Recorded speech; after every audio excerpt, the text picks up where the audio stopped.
With three-time NCAA champion Bo Nickal taking the UFC by storm, I thought it'd be a great time to look at the other college wrestlers who have competed well in MMA. Whether you're a college wrestling aficionado or an MMA fan just getting into wrestling, we can all agree that wrestling is a great foundation for fighting. And with wrestling unfortunately not having a professional league, the other thing we can agree on is that MMA is a great career path for wrestlers to pursue. And that's actually what a lot of wrestlers, including Bo Nickal, are doing right now. Just look at these other young budding careers, from three-time All-American Bryce Meredith, four-time undefeated D2 national champion Joey Davis, three-time All-American Nick Piccinini, and NCAA champion Anthony Cassar. With many of these guys being dominant wrestlers in college, it's no surprise that they're taking the mixed martial arts world by storm. But they're not quite on the level yet as some of these next following wrestlers, starting with number 11, Daniel Cormier. You may know him from being big in the fighting world, but did you know in college he was a two-time JUCO national champion,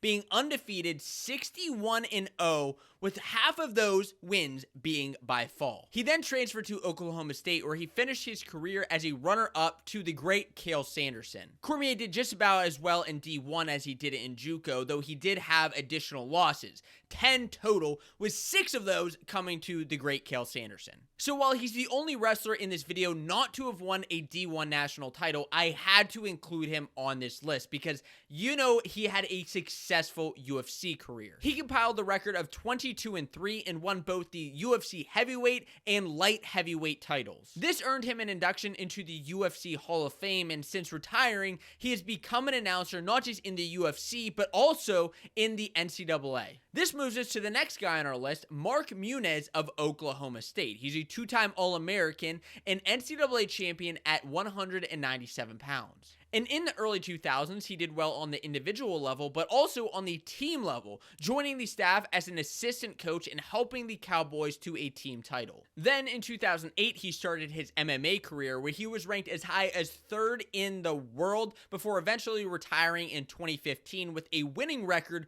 of 14-6. Next, we go to someone from my alma mater, Penn State. That's Phil Davis, a 4-time All-American and 2008 national champion at 197 pounds. Upon graduation, Davis immediately started training mixed martial arts and signed a deal with UFC in 2009, winning his first 9 fights. As of today, Davis still competes in Bellator MMA, where his biggest achievement today is winning a light heavyweight world championship. And while I was in school, I actually had the pleasure to watch Phil Davis fight at the Bryce Jordan Center. And fun fact, sitting just a few rows behind me was Bo Nickal, probably excited for his future in the ring at the time. Now, of course, I'm talking about some of the big name programs, Penn State and Oklahoma State, but what about some smaller schools? Have they had anybody be successful in mixed martial arts? Well, enter Josh Koscheck of Edinburgh, who was the school's first 4-time All-American. He won a national championship at 174 pounds in the early 2000s.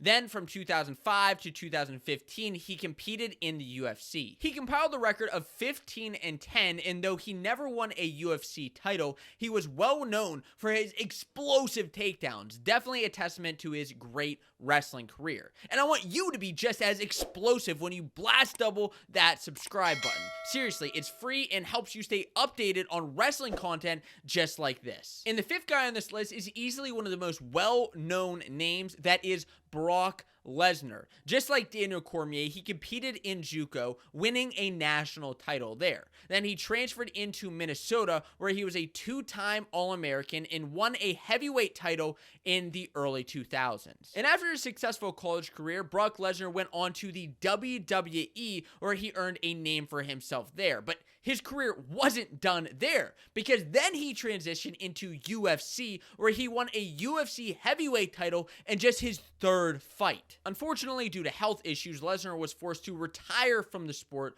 finishing with a record of 5-3. As we all know, there's another Minnesota Gopher who took a lot of influence from Lesnar. This, of course, is Gable Steveson, the multiple-time NCAA and Olympic gold medalist, who is now pursuing a career in WWE. Is it possible that he could transition into the UFC in the future as well? Taking things even further back from the early 2000s, from 1991 to 1993, Kevin Randleman competed at Ohio State, where he was a 3-time All-American and 2-time national champion. In the late 90s, he started his MMA career, where just 3 years into it, in 1999, he won a UFC heavyweight title. His career spanned over a decade, eventually ending in 2011 with stints in the UFC and Pride. Unfortunately, in 2016, Randleman passed away at the early age of 44, but he was posthumously inducted into the UFC Hall of Fame later on. And now we're into the top 5 wrestlers who transitioned into the MMA. And of course,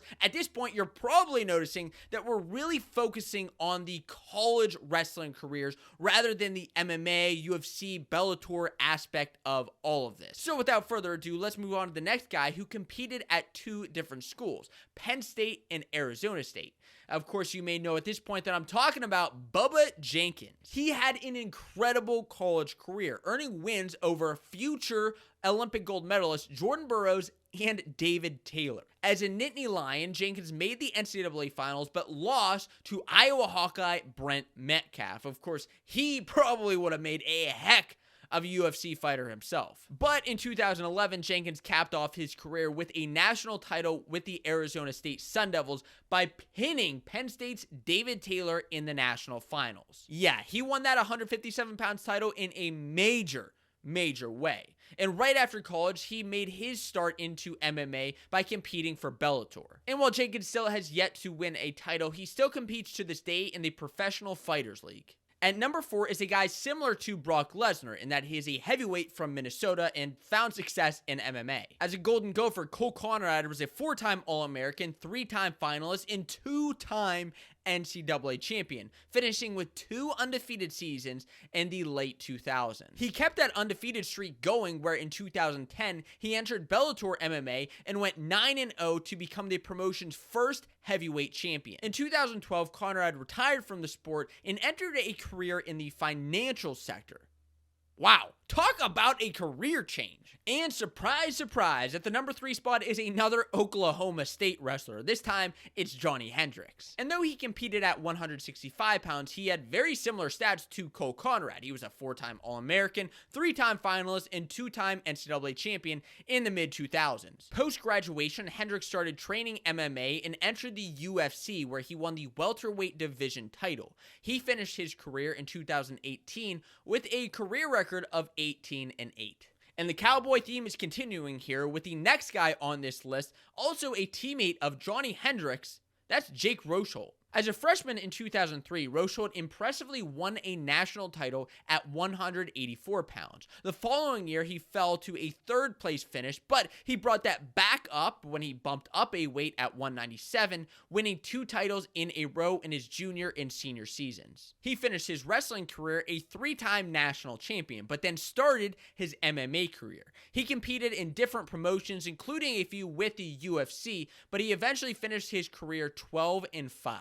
And no, we're not quite at the number 1 spot yet, because at this number 2 spot, we have a split decision between Jake Rosholt and the Truth, Ed Ruth. So similar to Rosholt, Ruth is a 4-time All-American and 3-time NCAA champion, winning at 2 different weight classes, 174 and 184. Of course, Ruth was instrumental in the Penn State Nittany Lions winning team titles in the early 2000s. Then from 2016 to 2020, Ed Ruth competed in Bellator MMA before retiring in 2021 and taking up a coaching job at Illinois. What's interesting here is his younger brother, Edmund Ruth, is currently wrestling at Illinois. I mean, could we see him have a successful career in MMA as well? So you may be thinking I'm saving this number 1 spot for the obvious Henry Cejudo, but you would actually be wrong. What? Well, that's because Cejudo didn't compete folk style in college. While he's the only wrestler to win a UFC and Olympic gold medal,